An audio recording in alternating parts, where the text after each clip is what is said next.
Okay. As soon as we get the cue from the technical professionals, we'll get going. Thumbs up.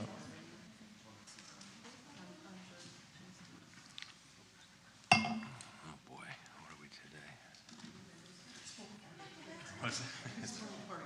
Yeah. February 11th. Wow. What happened? Spring break before you know it. Yeah, I know, spring break. All right, good morning, everyone. Welcome. February 11th, 2026, Downtown Action Committee hearing. Could we please start with a roll call? Yes. Samuel Grace. Present. Kim Doe. Present. Brian Chagas. Present. Roger Jansen. Present. Nick Mielich. Present. Gregory Gabriel. Present. Dr. Brian Laura. Present. Let the record reflect that Michael Bax and Veronica Barducci are not present.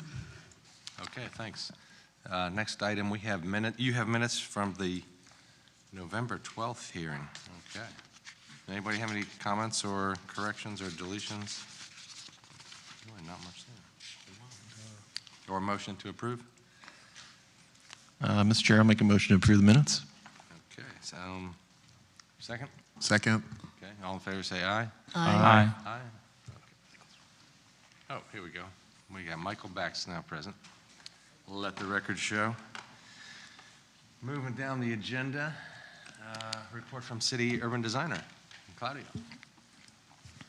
Good morning, everyone. Claudia Babin, Urban Designer. I do want to share a little more about the DMP update that I'm sure you're aware about it by now. Siskovich has been working on it since the beginning of last year, and we're at that point that they are providing recommendations.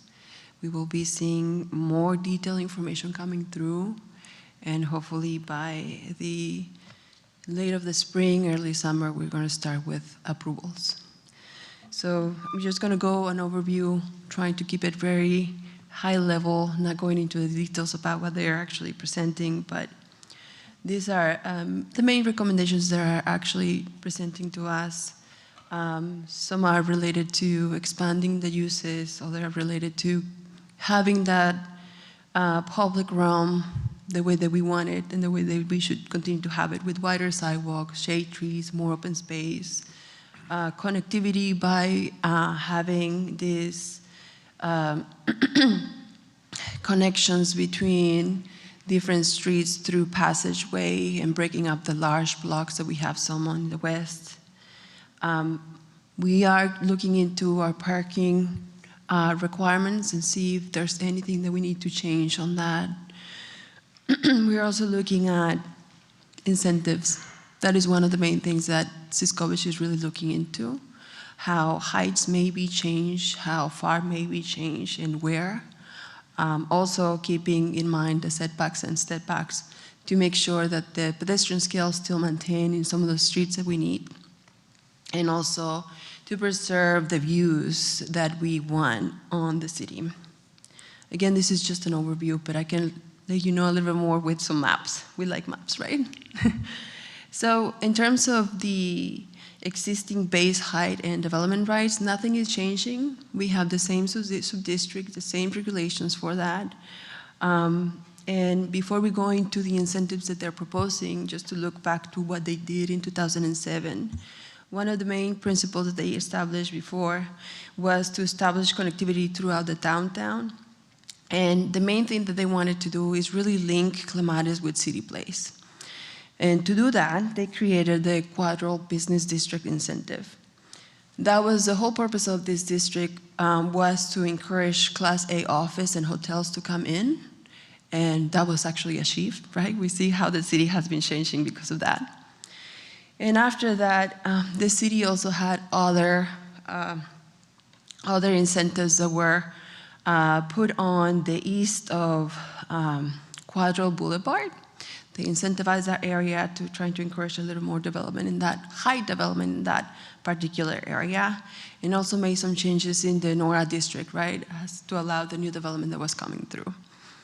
So what are they proposing now? Right now, they are changing or shifting a little bit of those incentivized areas to the areas between the Tri-Rail and the Bright Line. That is our transit-oriented district and our Quadro business district. This is where we will have 25 stories max and the highest intensity in the city.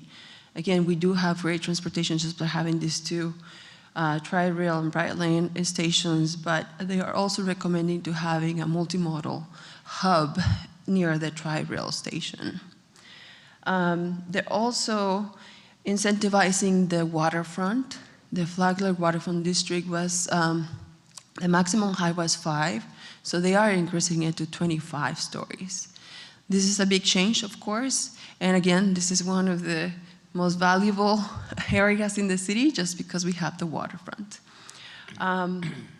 The other area that they're looking into is the Quadro Garden District, which is the area between the Quadro Boulevard and Olive Avenue. Before Quadro Boulevard, the area between Quadro Boulevard and Dixie, it was incentivized to 25 stories. They are actually reducing that to 15 stories. And the reason for that is because, again, they want to shift the intensities to certain areas, just like the transit-oriented district and the Flagler Waterfront District, and just have a different kind of scale, a different kind of feeling into the Quadro Garden District, because as we see now, there are already development completed in the Quadro Garden District with really good amenities as an open space and the scale for pedestrians. The Lofton District is also just one of those transition areas that just looking to see how, again, water and the transition to the residential buildings was going to go. So they just created a little bit of incentive in that area. This is a lot of information to take into, I understand. A map is actually a little bit small, but the darker the color, the higher the stories, right? The maximum stories recommended is 25 right now. And this is just an overlook at what the Flagler Waterfront District is showing us. They did make a difference between the south from Clematis, the Flagler Waterfront District versus the north. There are different property lot sizing between the north and the south, also different context on what we have north from Clematis versus the south. And they really are looking at how they can feed everything in those properties. But we're still trying to achieve some things. And I'm gonna just go into this particular property to just show you the level that the consultant is doing in regards to really testing the new regulations. For example, in this particular lot, they're looking at the height, they're looking at the FAR, they're also looking at how the podium is gonna look like related to the parking. They're also looking at how the active use will be achieved. One of the main things that they're actually proposing is having this setback, a really large setback from the waterfront, 100 feet. But the most important thing is having this view corridor.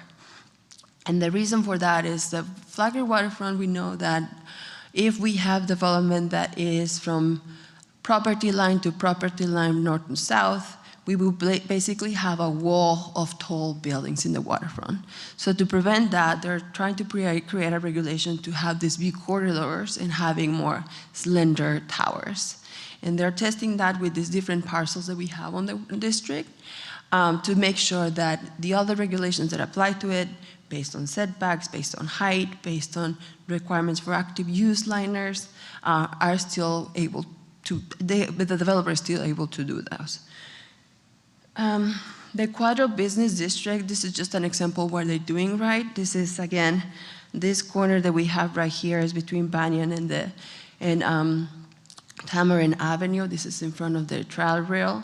But we know that there will be in the transit-oriented district, which is a little bit south, also one of the highest and most intensified districts. So they're trying to make sure that that transition between the highest to a residential district is done through the regulations, right? So in this particular one, we see that the maximum height may be 15 stories, and they're trying to make those setbacks above the podium to make the tower pushed away from Clematis Street, because again, Clematis Street being a pedestrian street, try to make that scale for pedestrians to not feel like the massing of the building is overwhelming. And again, to make that transition between some of the highest buildings into like the more residential developments that we have in the Northwest District. And this is just the transit-oriented district. This is where we have the longest blocks. And one of the main things that we have here, of course, is 25 stories, but they also are introducing these passageways to really break those really long blocks. And if we go into like the specifics of it, those passageways are basically going to create more connectivity for pedestrians and for people strolling around or bicycling around. So that way, north to south, you can still have that connectivity to all the other areas in the city. And this is all I have for you. This is, again, a lot of information, but if you would like to have this via email, please reach out to me and I can explain more. I can give you that. I don't want to get too much deep into it, but I was at the DNA meeting, with Downtown Neighborhood Association meeting when Ziskovich did the presentation, and there was one of the comments about the referendum. The people voted for a referendum for X number of height, and then now this is going to exceed that. And then the Ziskovich answer was that he thinks is the state law preempted override the referendum. So if, I don't know, maybe the city's lawyer can look into it to see if we need a legal opinion or not, because we don't want to proceed and approve and so on, and then have a legal challenge. Yeah, definitely. And I just wanted to add Yeah. to the case, or to the record, that I had ex parte communication with Mike Schmidt of DNA on case number 2603, this case. Just to add to the record. We discussed the view corridors and height restrictions. I think when we hear the case, we'll do ex parte. Okay. Yes, Okay. yeah. This is problem. just an introduction to it. This is, again, what we will have from Ziskovich at the end of this whole process is the policy, the actual regulations in the downtown master plan. And they are looking at every single district. They are looking at all the regulations that we have in place and how they should or not should change. Claudia, Yes. can you go back to the Flagler Waterfront District image? the with view the view with corridor? this view? With the view corridor, go back. Oh, yeah, sure. Yeah, right there. So all the other diagrams you showed, there was certain podium and setbacks to respect the street. On this one, if they provide the view corridor, they get their height pushed to one side. Do they have to, like for example, on the north side and the Fern side in this diagram, it's still a box. Is that going to have the same setback requirements on Fern? Or will they be able to stack it on that side and it'll be like a 22-story wall? Yeah, so that will depend whether Fern Street is a primary pedestrian street and they want to, again, continue that pedestrian scale on it, right?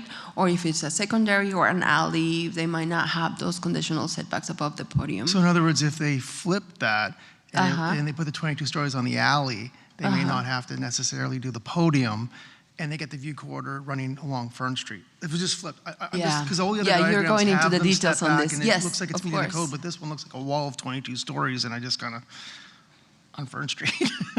The question that you're saying, or the comment or the concern that you're saying is having a tower from street level all the way up 25 stories. Okay, yes. Like per that diagram. Yes, Everyone yes, else yes. looked like it. I see the Right. step backs, it made sense, but this one I was looking at it going like, wow, they give a view corridor and they get a wall on Fern Street. No, I'm sure, and we know, right? We know that we care about that scale when it comes to when you're walking on the streets, yes. I've dealt with Chris a few times. Well, if you don't have any further questions, we can move on. Yeah, so if we could have time to look at these documents Yeah. and digest it all, that seems like the biggest issue is yet the whole Flagler district going from 5 stories Okay. to 25 stories seems rather jarring. I don't quite get it, but in any event, we'll study it, and this is, when will we see the formal presentation? So we're hoping that Ziskovich or us can actually come back to you on March to really go more in detail into what they are actually proposing. But for approving, it will be in April. that is the goal right now. And where, is there an update? We could also at the same time review the traffic concurrency agreements and the status of all that? Yes, the mobility but planning, first- everything. Okay. So that will be from the engineering department, but we can definitely coordinate with them and see what we can provide you via email or if there are any upcoming meetings. Okay. And will that reflect in, maybe graphically, you could also indicate all of the currently approved projects and reflect those densities, both square footage and unit residences along with that, so we can have a comparative for this proposal versus what's already approved by permit or by, planning approvals, whether it's built or not. Yeah. Yes, if Okay, you that'd be great. want to have more information about what has been approved as of right now, we can definitely provide you that. Yeah, that'd be great. Anyways, all right, well, thanks for the introduction. Anyone have any questions right away? We'll have time to look at it later. Yep, okay. Thanks, Claudia. Yep. Okay. I'll skip my remarks. Let's see, for today's case, any ex parte communication? Any board members? Seeing none, we'll move on to today's case. Anyone that will be speaking on this that needs to be sworn in, could you be sworn in now? Otherwise, oh, there we go. Okay. Do you swear or affirm that the testimony you're about to give is the truth, the whole truth, and nothing but the truth? Thank you. Okay, thanks. So we'll go on to code revision case 2603, city initiated request.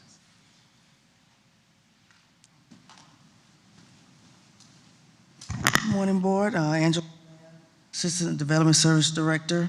I'm here to present a case. My consultant, Jeff Kachamus of Complete Cities, will actually do majority of the presentation. I will come back up at the end and something that staff actually added to the regulations.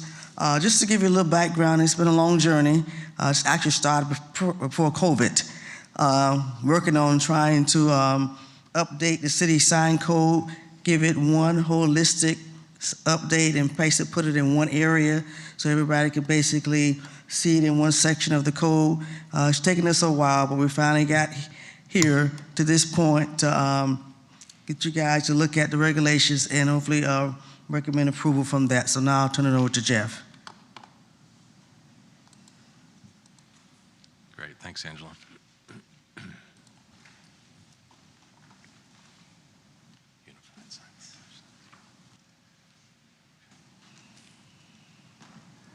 Good morning, Chair and Board. My name is Jeff Kadams. I am with Complete Cities Planning Group and glad to finally be here before you. This project was a big undertaking. Right now, the signage regulations for downtown, for the downtown master plan area are in one portion of the code. There's the special neighborhoods, planning areas outside of downtown master plan, which all have their own separate sign regulations. And then there's the rest of the city and a lot of the general umbrella provisions that are actually in a separate chapter and definitions in the definitions part of the code. So one of the overriding goals of this project was to unify all of it. The city has a lot of zoning districts, more than most. And the distinction in signage regulations, the customization to zoning districts is relatively unprecedented. And that's really a tribute to the city's effort to plan on an area basis. It's not one size fits all. It's very much this neighborhood has unique characteristics and should be treated a certain way, and so it is. And we maintained all that with these regulations. The downtown was really not the driver for this, and combining and centralizing the regulations wasn't the only goal. It was really just one of them. There were a lot of legal issues with the regulations, and that's not to say that West Palm was more deficient than any other municipality. There was a Supreme Court decision about 10 years ago that changed the regulation landscape for signage.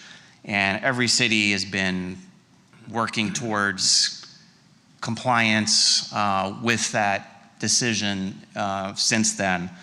As well, there was a lack of clarity and precision in a lot of the regulations, or a lot of undefined terms. Because of the decentralized nature of the regulations, there were questions as to what provisions apply where. Yeah, we have these very specific provisions that apply in this district, but there might be provisions in another article that may or may not apply, and it wasn't always clear.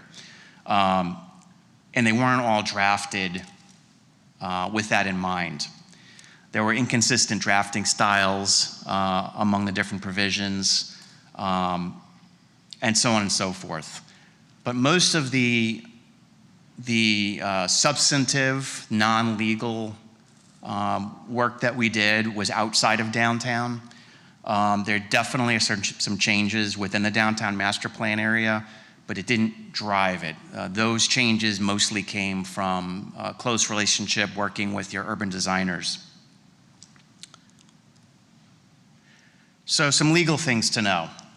A lot of the terminology, the way we are regulating, not the regulations themselves, but the way we regulate is driven by legal principles, constitutional law principles that have always played a large role in signage regulation, but got amped up quite a bit with the Supreme Court decision, Reed v. Gilbert, Arizona.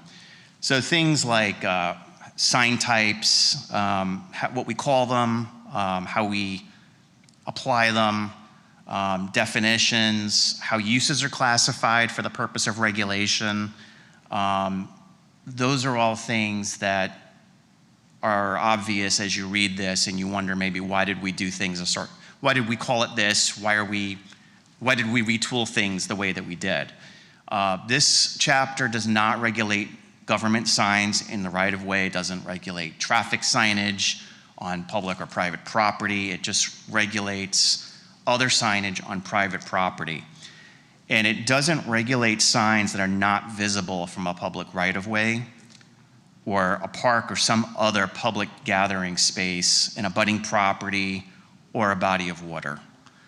So this is all tied to tightening up the consistency of these regulations with constitutional principles under free speech and compelling government interest. Some terms to know. These are not related to the legal issues at all, just help familiarize you with the way that we address some of the signage requirements. Canopies are structural. Fabric canopies are regulated as awnings, a specific type of awning. When you see the term canopy, it's structural, like the picture you see there. When you see the word establishment, it refers to a non-residential building space that has its own public entrance from outside a building. So we call those inline tenants often, but it's a business or some other non-residential use where you can walk right from the sidewalk into the business. An occupant is a non-residential entity that occupies space within a building but does not have its own entrance necessarily. It could be an office building, upper story tenant, that type of thing.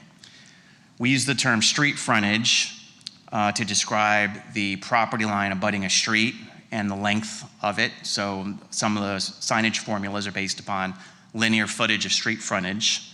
And building frontage is used not just to describe any building facade, but specific building facades based upon their orientation with their surroundings. So a building facade, a building frontage would be a facade with a public entrance or one that's oriented to a street, a parking facility, an internal drive, courtyard, or public space.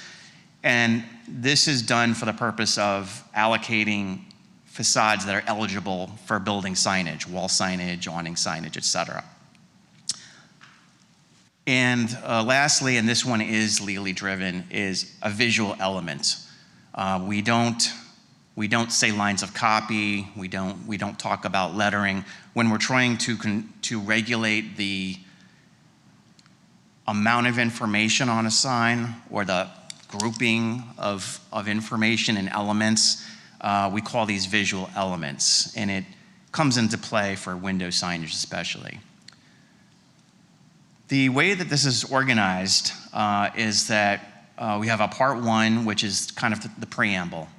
It's a lot of stuff that we have to get out of the way that you'll never look at, which is pages and pages of legalese.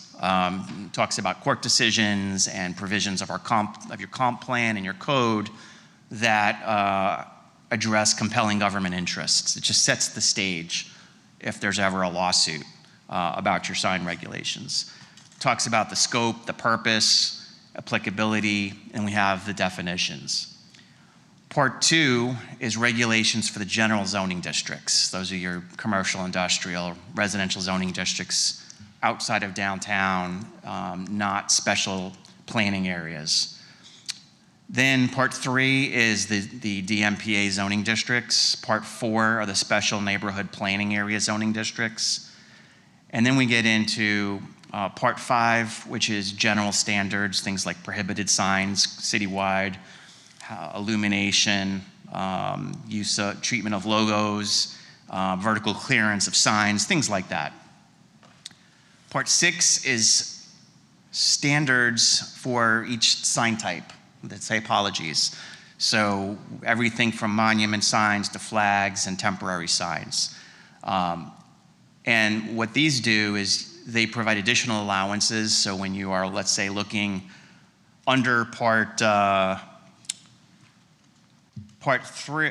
three in the downtown master plan area, and it says, okay, these types of signs are allowed in addition to some of the things that are laid out in detail. It might say canopy sign. Well, you go to the section in part six on canopy signs, and there'll be some additional allowances in some cases and design standards. And then finally, part seven is administration. That's where we talk about sign permits, master sign programs, variances, and nonconformities. I can encapsulate what we've done as it pertains to the downtown master plan area pretty concisely. And I'll start by saying it's largely unchanged. So that's the concepts of sign bans on the buildings, the building identity signs, that's the same. We haven't changed that. There was no need to fix something that wasn't broken. But here are the things we did change. We did make strip lights that outline a window prohibited. This does not affect architectural use of neon or similar strips, but if it's a strip light outlining a window, it is prohibited. We have exemptions from the sign standards that apply to historic buildings when you're trying to recreate the historic signage in ways that wouldn't comply with this article.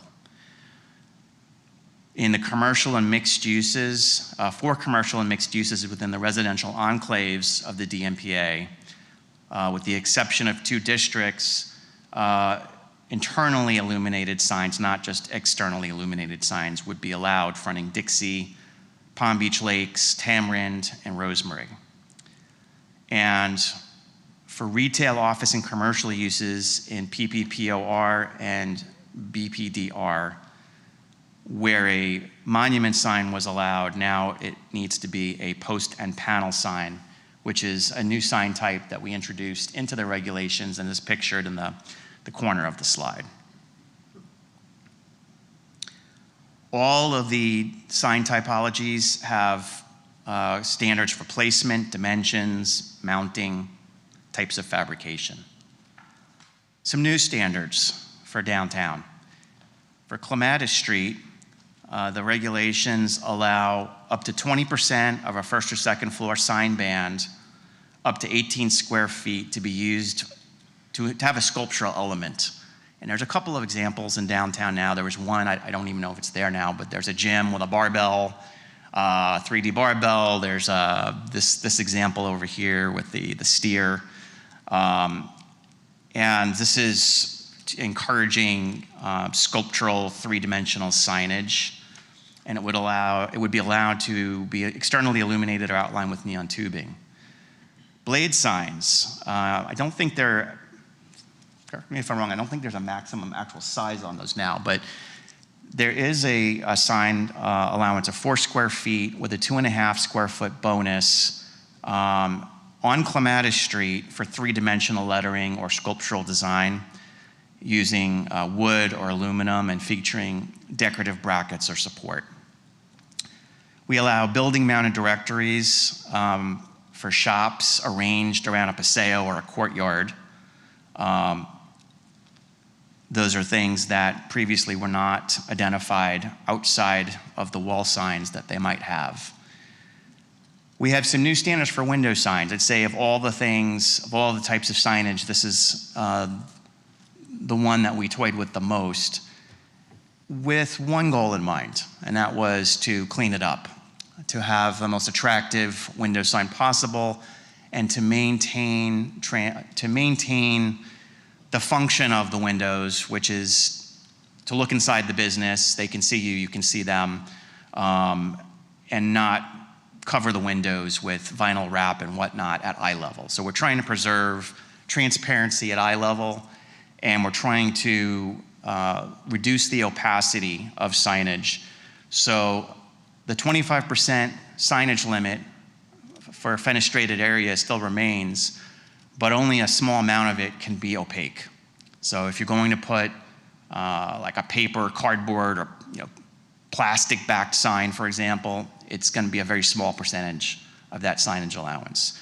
What we do require is that the rest of the signage be individually applied letters and graphics to the window in the form of self-adhering vinyl, gold leaf, or similar. If you're going to use a vinyl wrap, that's fine, but not between 4 and 8 feet. Again, maintaining that transparency at eye level. And on Clematis Street, there would be, and only on Clematis Street frontages, there would be an allowance for video display, 1 per establishment, and that can take the form of a video monitor, equivalent to roughly a 50-inch size monitor, or professional displays that you've seen, like the one that's pictured here. The real estate offices use these to show listings. Travel agencies sometimes use them, but they are professionally fabricated and designed for that purpose. Places of assembly also receive some additional sign allowances, and this is one of those things where it's necessary to translate. For legal reasons, churches, theaters, restaurants, we can't treat them separately.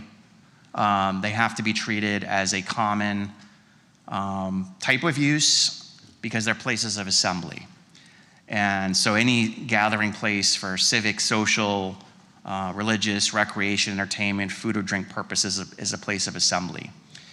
An assembly hall is a term that we introduced to distinguish between, say, a restaurant and an auditorium, a church or a synagogue or a mosque or something with large fixed seating with programming, that type of thing. Could also be a catering hall, for example. So for assembly halls in academic schools in all districts, we allow we call them display case signs, but it's basically a wall-mounted display for changeable copy, usually enclosed, with in a glass cabinet, a glass frontage, or plastic. We also allow 50% of 1 authorized monument sign per lot frontage to be changeable copy. That's for assembly halls and schools occupying their own parcels. For other places of assembly, such as restaurants, we allow basically it's a menu sign near a public entrance. And for the downtown master plan area, we introduced, again, for assembly halls with at least 200 fixed seats, a big display case sign for each 20 feet of unfenestrated building frontage. And this is for movie posters, theater posters, that type of thing. You know, this is what's showing, this is what's playing. And then either the marquee, if there's no marquee sign, then up to 50% of the sign bands can feature changeable copy if there's no changeable copy on a freestanding sign. Temporary signs are fairly simple. Freestanding signs are not allowed for temporary purposes except for vacant lots and those with a front yard that's at least 20 feet deep. And window signs are allowed. There's an additional 5 square feet of ground floor window signage allowed on up to 2 building frontages once per calendar year for up to 30 days. I'm sorry to interrupt you. Can you tell me, does DramaWorks, as their signage exists now, comply with what you're proposing? I'm going to have to defer that to Claudia. I'm sorry, I don't. Does DramaWorks, their signage, their marquee, I know do they comply with the whatever these new marquee, regulations? yes. Yes, that is definitely in compliance. And I don't really think they have been adding anything on the facade south, fronting Narcissus. But this was one of the things that they wanted to do, which was having more advertising for whatever shows they were having on that facade. So this will So allow the them. posters they put in their windows are okay? The posters on the windows will be regulated by the window signage. So we have to really look into that too. We have been approached by them to see what they can do and they cannot do. And I know that not many years ago, but some years ago, there was some changes in the regulations to allow them to do more compared to other establishments. Thank you. Do you have any concern related to that?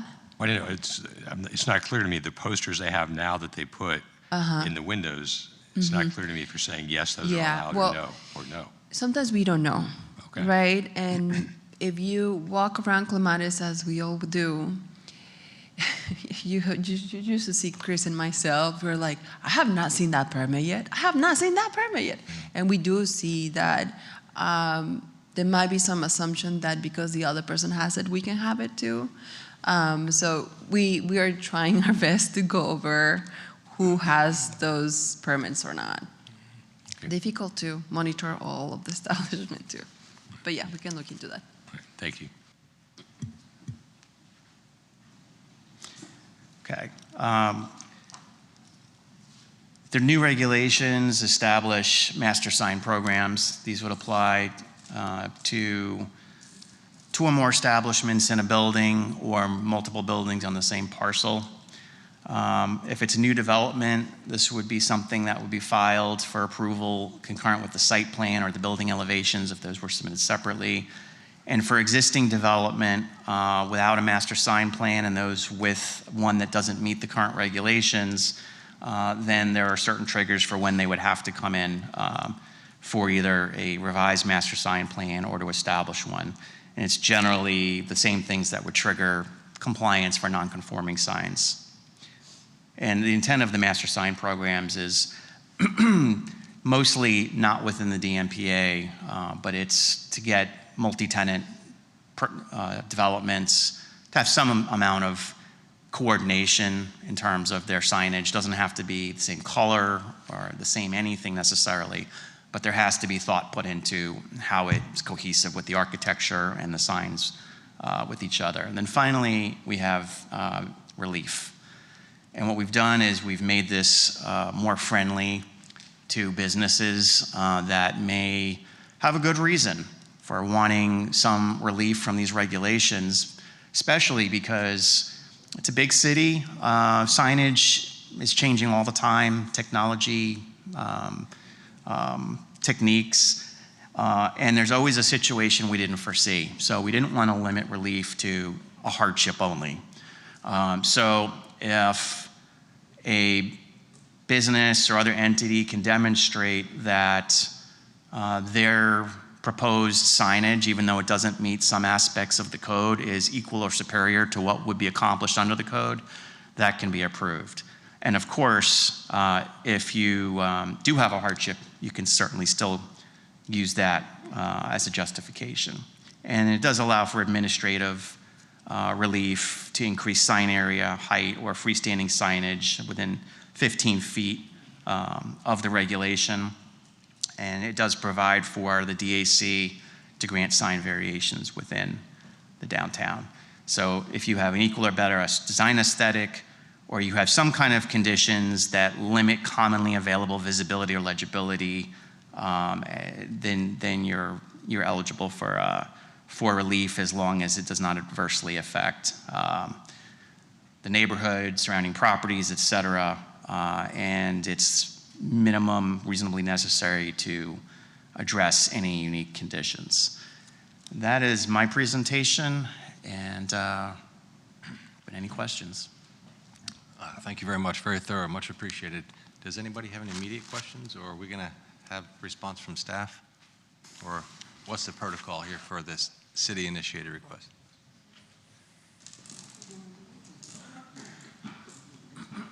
Oh, yeah, Angela, I'm sorry. You said you wanted to follow up with some words. My apology. You did say that. Yeah, one last follow-up to that. I need to talk about section that we added. Hold on a second. Let me get out of here. Where is it?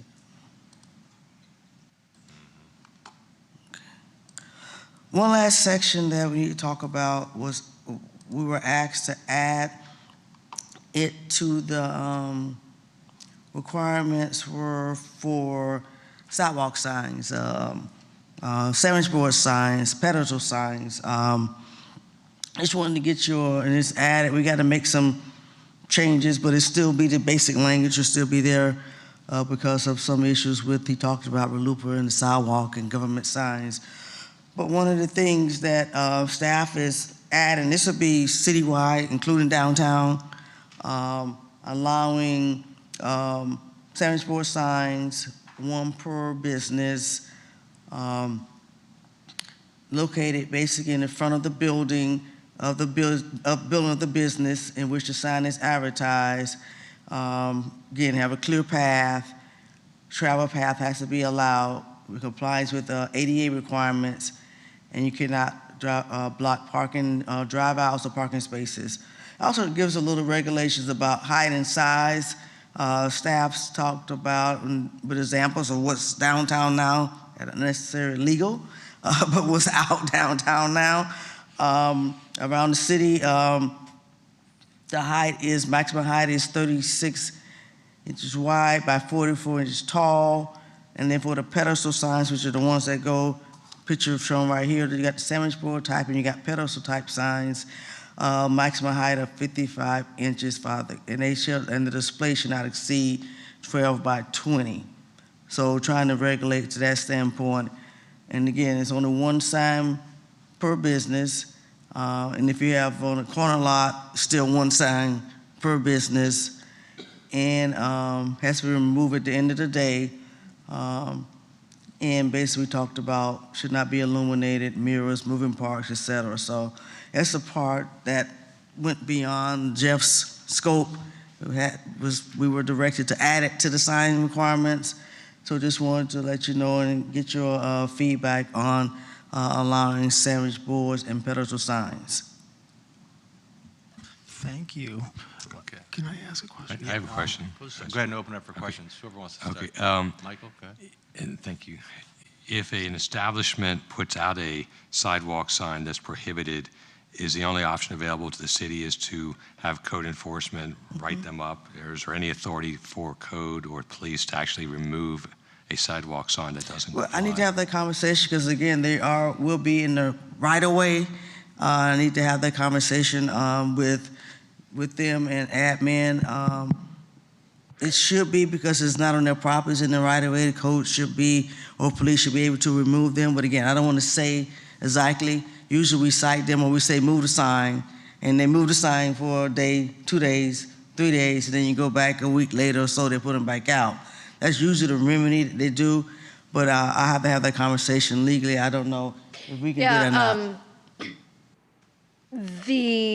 There are regulations, and particularly in the permit conditions right now, not in regard to signage, well, actually there is in regard to signage, but that's a sticky wicket because you're now looking at people's private property. So it's a possibility to enact regulations like that, but I think we need to discuss it with planning. And These in the right of way. You're talking about right of way. I understand. I'm talking about the right of way too. Okay. And right now, I think that in our permit conditions, in engineering, we do have the ability to take some of those signs, but it's something that we should discuss with planning. So right now, there's nothing, I guess in what's being proposed now, there's nothing in there about enforcement. I actually have not seen these regulations, so I can't speak to that. No, Maybe there's the nothing. consultant can. Right now, currently, 7-inch boards and pedestal signs are not allowed.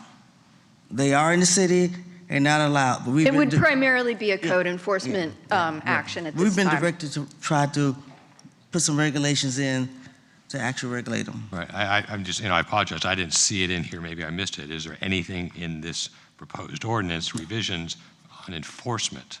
No. This has nothing to do with enforcement? No. No, but it would be code enforcement. We code enforcement. What we code enforcement? Enforcement action. Okay, thank you. Hi, Angela. Hey, great that the sign code's getting updated, long overdue. Thanks for the presentation and the clarification, because I was looking through sections of it in terms of like the master sign plan. Your index and your code sections, the numbers aren't lining up anymore. And I think it's because you guys added 94, 426. Everything after that is out of whack. But I have a couple specific questions. I just want to let you know about that. You know. So the downtown signs, they haven't changed much, same regulations and rules. I don't want to get specific, but what I wanted to ask was, if someone has a property, it's an older property, it's not going under redevelopment, there's certain signs that are allowed and some that are either silent or, and if I'm assuming they're silent, they're prohibited. Do they have relief? You're asking about grandfathering a sign in? Well, no, not necessarily, because they may or may, what I'm asking is if they come in for a sign request and they have a condition that they can justify. Let's just say they say, hey, we've been here for 100 years. We're not a new development. We're not building a new facade right up to the street like this district might want. Like, for example, the Lofton district. The Lofton apartments, they have the signage, they have the garden wall sign, they have other signs in the street. That's all developed and it was set up for their 8-story building, new signage. And so they're meeting the current code. Older buildings along Olive Avenue that may be pushed back or have a parking lot in front of them, they're at a disadvantage for signage because they're pulled back, there's landscaping in the way. If they wanted to vie for one of these new signs, like for example, the post and panel sign, they're not allowed monument signs because they're all small little houses and 2-story things. They're all below the 5-story limit that's allowed now. Anything above 2 stories, you're allowed to have a monument sign, for example.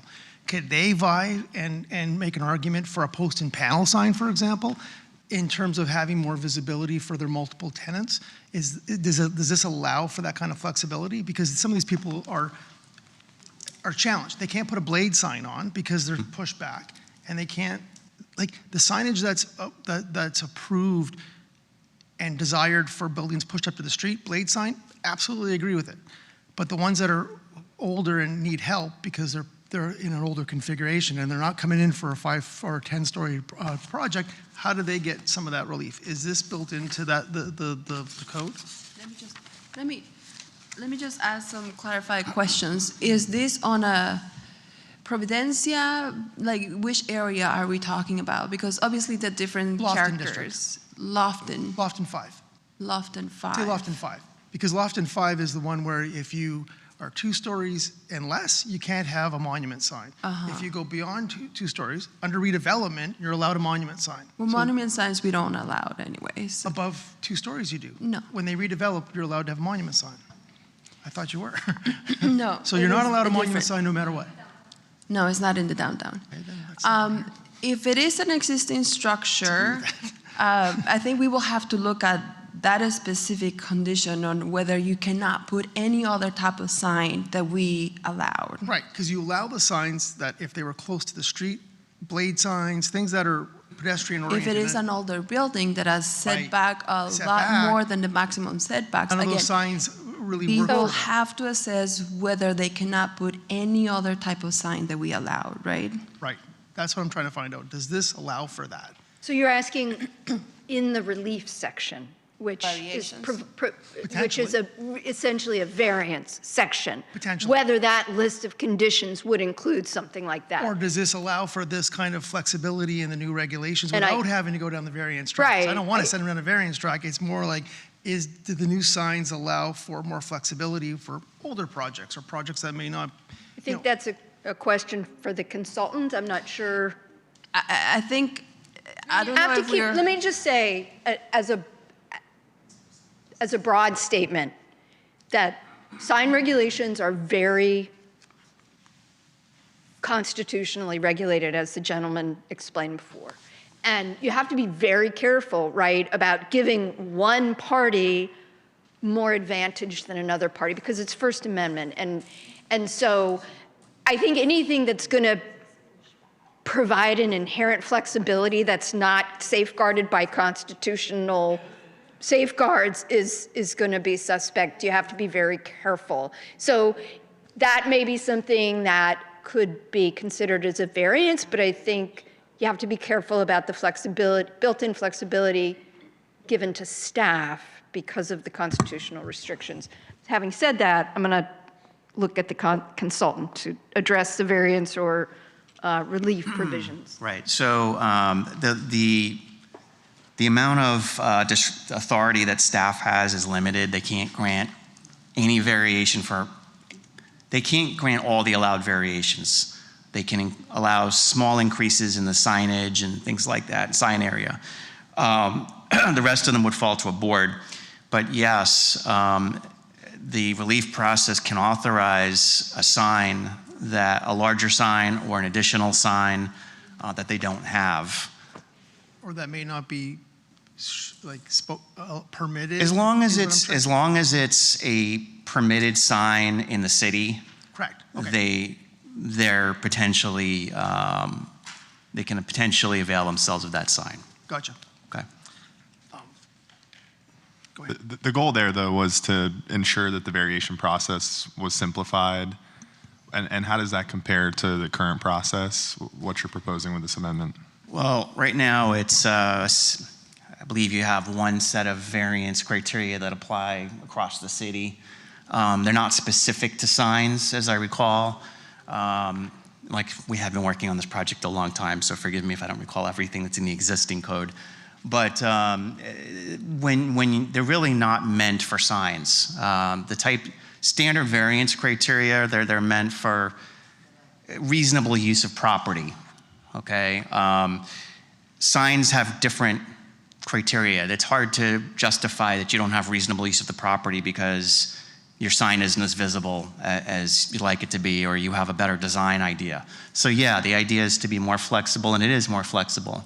And you don't just have to have a hardship.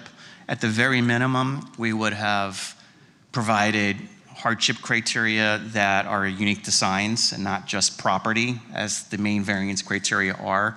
We went a step further and allowed for alternative design as long as it achieves the same quality and effect that the regulations would achieve.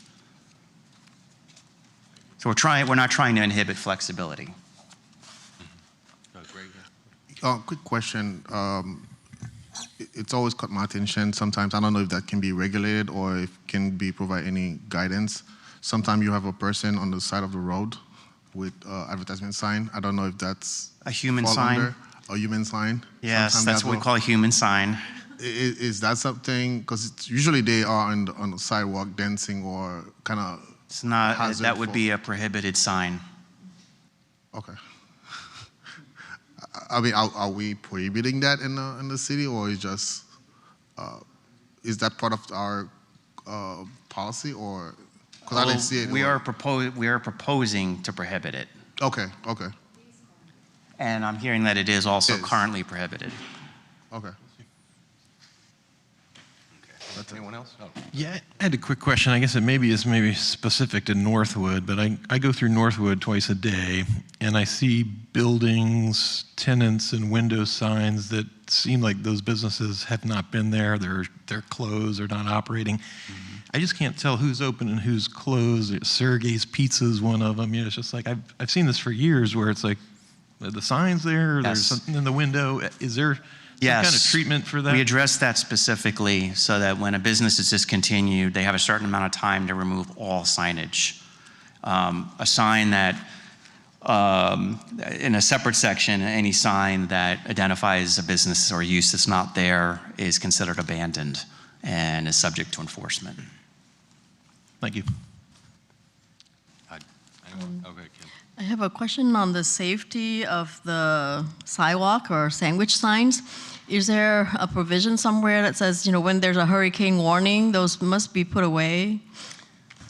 All right, and also like other kind of signs, not just the sandwich, but like the 3D and other things that more subject to the high wind? Well, yeah, I mean, based on just what sandwich signs, yes, they require not closed if it's emergency, yes, they have to take them away. Most anything in the city, when you have a hurricane, you have the building inspectors who are going out, they go to construction sites and stuff and require everything to be put in. So everything needs to be put in, needs to be shored up for the hurricane. And I'm not crucial about what 3D signs that we have that will be out, that like. Yeah, like any. So speak into the. Okay. For permanent signs, they go through the permit review process and the building code. They have to be in building code, so they have to be able to resist any kind of weather. And may I have another question? Yeah, go ahead. Is there a plan to educate or training, the existing or businesses about these new rules once it's approved? Because I can imagine, it could, very complicated, a lot of details. So maybe like have at least one in-person training and then like video, webinar or something people can download and watch the video. So then they, easier for them to comply. Well, as part of this process, we did have a sign company actually sat down with us. We had sign company, manufacturer, we had business owner, we had somebody from the community when we started years ago, had a committee to do that. We can look at that, but again, most of the ones we deal with are the sign companies, and once they get it, they read it, they ask a few questions and all, they pretty much get it and understand the regulations. Those are the ones who we get most things coming in because they're pulling the building permits. Okay. Just a real fast, sorry. Yeah, go ahead. I think the source of my confusion about the monument sign comes from Article 94, 110, the one regarding C7, which is basically monument signs shall be permitted for buildings more than 2 stories located on parcels that have surface parking lots fronting the intersection of 2 public roadways. So it says monument signs are Can you permitted. repeat the section? It was 94, 110, C7. That provision remains. That's outside of the downtown. So monument signs are allowed in the downtown? It's the only. Because I heard a lot of pushback there. Or one of the only circumstances where it is. Right, so. Is that limited to a certain section of the city? It's within within the downtown DMPA. regulations. Are you looking at the sign regulations that we have right now? Yeah, that's what I'm looking at right now. Okay. That's what I'm trying to say. That's the code I'm looking at right now to say, if you're more than 2 stories, I know because I looked at this. So when everyone said you can't have monument signs downtown, I didn't think that was There's crazy. a general prohibition on monument signs. Correct. And other freestanding signs. But they allow for them over 5 stories. If you're less than 5 stories and you're pushed back and you've got a parking lot in front of you, this was the point of my question, was that those people are at a disadvantage. Is there any relief for other types of signage that can come in other than the ones that are permitted, like blade signs and things that are more appropriate to a building pushed up to the street? That's all. And it sounds like we have variances. We've got obviously review on a case-by-case basis, I'm assuming. But like that was where I was getting at. I know it's very limited, but I also know what I read, and unless you said this doesn't apply in any sense, then fine. Then monument signs could be allowed in instances where it's an old configuration, and they're not coming in for the new development anytime soon. Can they get signage relief? And I didn't know if the new code allowed for that. If this hasn't changed, then it's the same situation. Small building, pushback, they can't have a monument sign. Is a relief like another sign, post and panel sign, or something that they can do to help themselves be seen, get noticed, have verbiage out on the street because of their configuration. I'm trying to find out if that's something that's being assisted with this new code, or it sounds like we're kind of moving in the same path for the downtown section. Ana Maria Aponte, Development Services Director for the record. Just to clarify, I think the provision that you are referring was a provision that was adopted several years back in relationship with large sites that were, like, let's say, an entire block, and they have a building that was substantially pushed back, and they have a large parking lot in front. Well, Wells Fargo? Wells Fargo. Wells Fargo. I think it was specifically adopted for the Wells Fargo. It that was. used to be on the block on Banyan. It was. They have the building on Olive, but the rest of the side, all the way to Dixie, was a surface parking lot. Correct. So they asked to allow certain provisions to identify the location of the bank. That was kind of the building. If you look at it, the sign was on Dixie. The building was pushed back or set back 200 feet from the Dixie frontage. So that was the request for design. I think what you're asking is for a much smaller scale, where a building is on the residential districts. It's a commercial building, 1 or 2 story, Correct. that has 3 or 4 parking spaces in front. Sure. We can look at it. I think the building in that case is close enough to the street that if you put the sign on the building facade, as is the intention, is still visible. I mean, it's still related with the building. It's not so pushed back that is not visible from the street. That is, but we can look at it. Right. And then, That's all I don't And understand. The new by the code way, allows. this is not a quasi-judicial hearing we're in right now. It's legislative. So if you want to communicate with staff on a one-on-one basis, Yeah, you can absolutely. certainly call them, email them your suggestions, and that might help iron out some of these questions you have. Yeah, You can certainly do absolutely. that. Thank you. Thanks. Any other questions?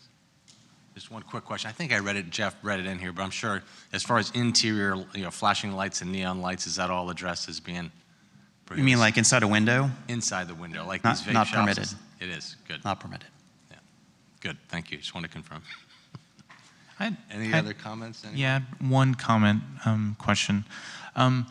With the adoption of new code, do you touch upon the typefaces, like standard typefaces, or that you recommend, like Helvetica or Universe, Futura, anything with like sans serif versus slab or serif fonts, anything like that, or is it left up to the business to determine It's left that? up to the business. Okay. Okay, no more questions? Are we making a recommendation on this? Yes, that's what you're going to do. Good. Would anyone like to read the language and make a recommendation on case number, I lost my screen. Thank you. 26 over there.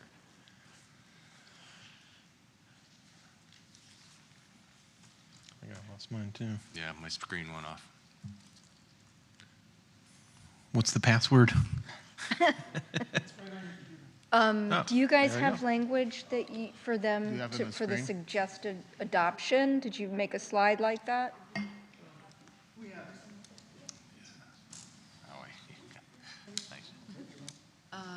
It's in the packet, so if you go all the way to page, is it? I'm sorry, what page is I think you can make a motion. You got it? Okay, great. You can do it. Motion for approval. I move that the Downtown Action Committee recommends approval for code revision case number 26-03.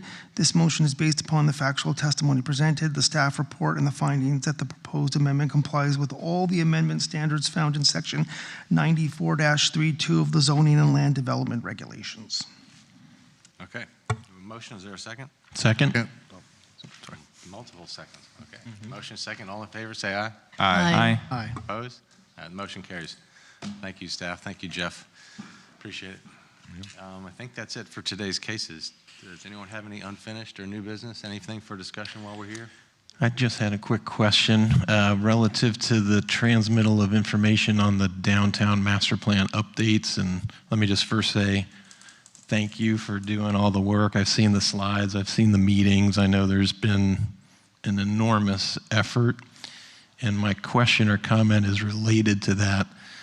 It's a huge deal, right? And so is there an executive summary or a distilled list or cliff notes or something that basically says, here's what we're doing, and not getting into the word salad and the gigantic zoning documents, but just some sort of simplified list of here's where we were, here's where we're proposing, and transmit that to us with enough time to think about it, talk about it, have meetings, whatever, before the meeting in April, because there's really not a whole lot of time left, right? It's February, March, April. How are we going to really, as a board, be educated enough to make the vote that we need to make at that time?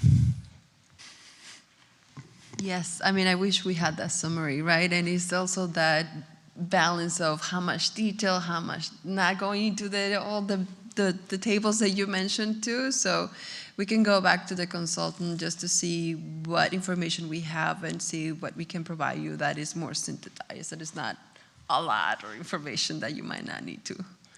Thank you. And if I may request, graphically is better. You know, again, you can have all the code and text in the world, but when you guys have those excellent graphics that show here's a bird's eye view, here's everything ghosted out, here's the district, here's what we had before, here's the kind of projected things.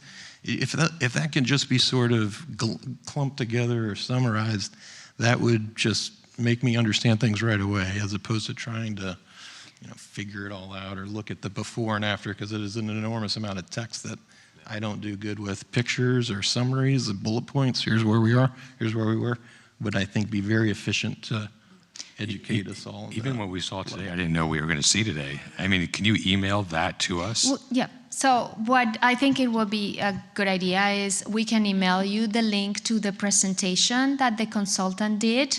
The last one, he did one to the City Commission on a work session. He did one to the DNA.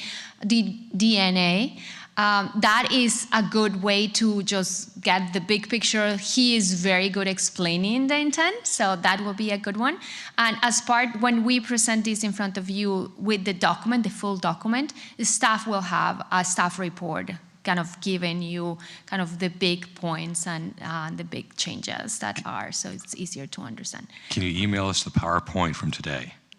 Yes, we can email you that, yes. Please.